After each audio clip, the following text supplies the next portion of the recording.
¿Qué tal? Aquí les voy con otra cláusula. Bueno, ¿por qué hoy en día el 84% de la población mundial vive por encima del límite de pobreza? Esa es la pregunta que deberíamos hacer. Claro, lo ideal sería que el 100% viva por encima del límite de la pobreza. Y si ustedes sacan el porcentaje, el 17%, 16% de la población mundial, son millones y millones y millones de personas que todavía viven en la pobreza. Pero déjame decirle que el estado natural del ser humano cuando llegamos aquí a la Tierra, al planeta, era de pobreza total. No existía nada, nada estaba construido, no había carretera, no había autos, no existía el dinero. Tanto el hombre como la mujer tenían que trabajar de sol a sol para comer y para protegerse de los depredadores de la naturaleza, porque Dios nos dio todo lo que necesitábamos para vivir, pero también muchísimas cosas que te pueden matar.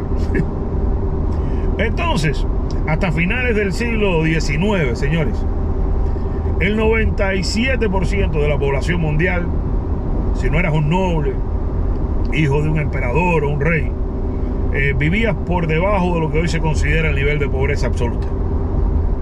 No es hasta el desarrollo de la revolución industrial y el capitalismo que surge lo que conocemos como la clase media. Y surgen muchísimos avances tecnológicos que han sacado de la pobreza a la mayor parte de la población mundial. Incluso una persona hoy en Canadá, en Estados Unidos, en Europa y hasta en los países más pobres del mundo tiene acceso a cosas que un rey, un noble no tenía en el siglo XIX.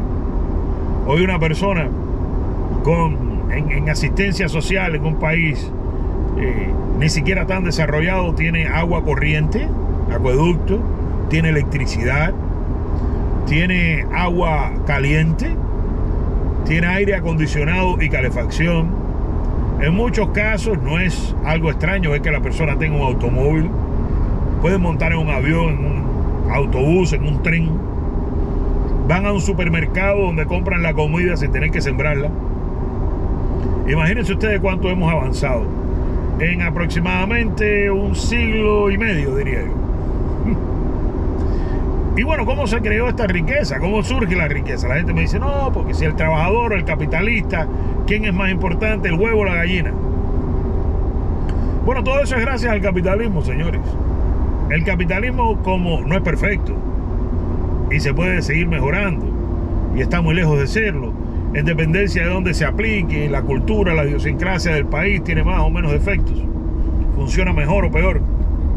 Pero si vemos, no hay otro sistema en la historia de la humanidad hasta el día de hoy que haya ayudado a sacar a más personas de la miseria absoluta y ha producido tanto alimento, no solo para satisfacer las necesidades de la gente que lo produce, sino para ayudar a otras personas alrededor del mundo, que el capitalismo.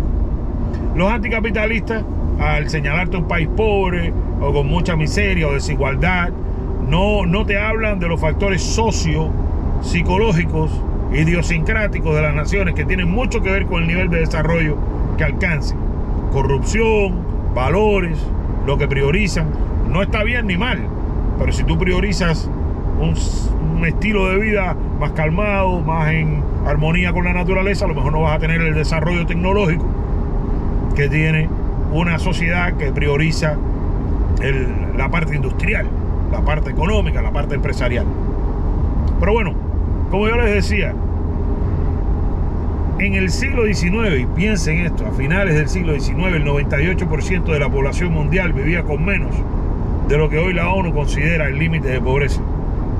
Y hoy en día, 150 años más tarde, el 83-84% de la población ya no vive en ese nivel de pobreza. ¿Y cuál ha sido el sistema que ha creado todos los bienes, todos los productos, el capitalismo?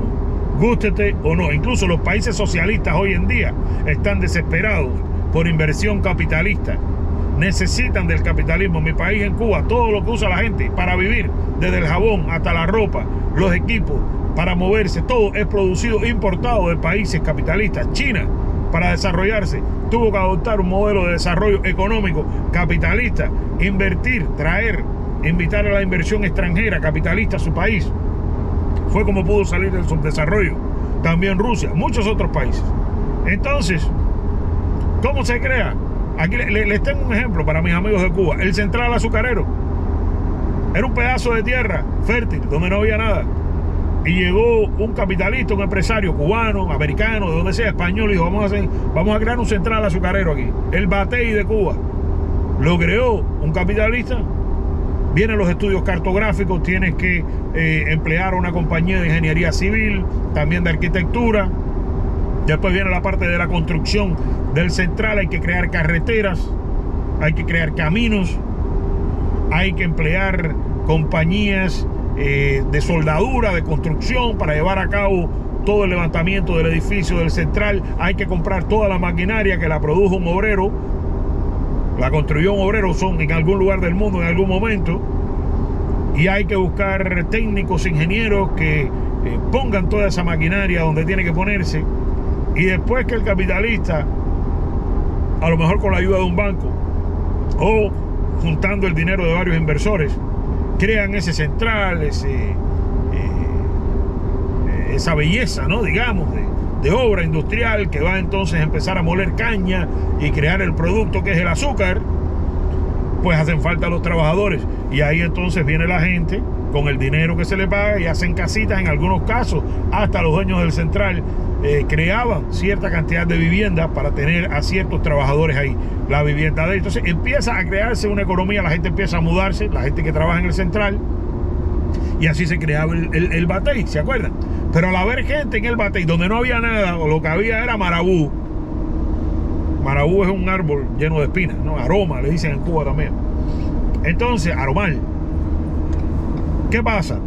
Una vez que ya está la gente ahí, viene un tipo y dice: bueno, a esta gente le hace falta pelarle.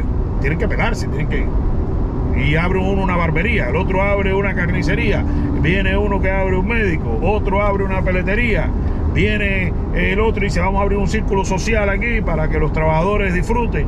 Y entonces ya hay gente que tiene que trabajar ahí. Viene un médico, viene y empiezan entonces una carnicería, viene otro a abrir una tienda, un mercadito. Y cuando vienen a ver, hay toda una economía, una creación de riquezas. Por supuesto, los ingenieros, la gente que tiene que darle mantenimiento a los equipos, a las locomotoras, a los vagones, a todos los ferrocarriles, aquellas líneas de entrada y salida, al basculador, ¿se acuerdan? Todo eso, señores, es gracias a la idea de uno o dos empresarios que decidieron: vamos a arriesgar nuestro capital y vamos a poner un central azucarero aquí. La cervecería en Santo Domingo, donde yo crecí en Cuba, toda la gente que trabajaba en la cervecería era considerado casi de clase media. Tenían casitas muy buenas para los años 50, casi todos tenían un automóvil, ganaban muy buen salario. Y eso fue porque alguien decidió, en el medio de un llano, en el medio de Cuba, poner una fábrica de cerveza. Y así, señores, es como se crea la riqueza, así es como se crea el desarrollo, poquito a poco. Una cosa, cuando tú llegas y matas eso, entonces matas el desarrollo, matas el adelanto. Y entonces, ¿qué es lo que viene? ¿Qué es lo que viene?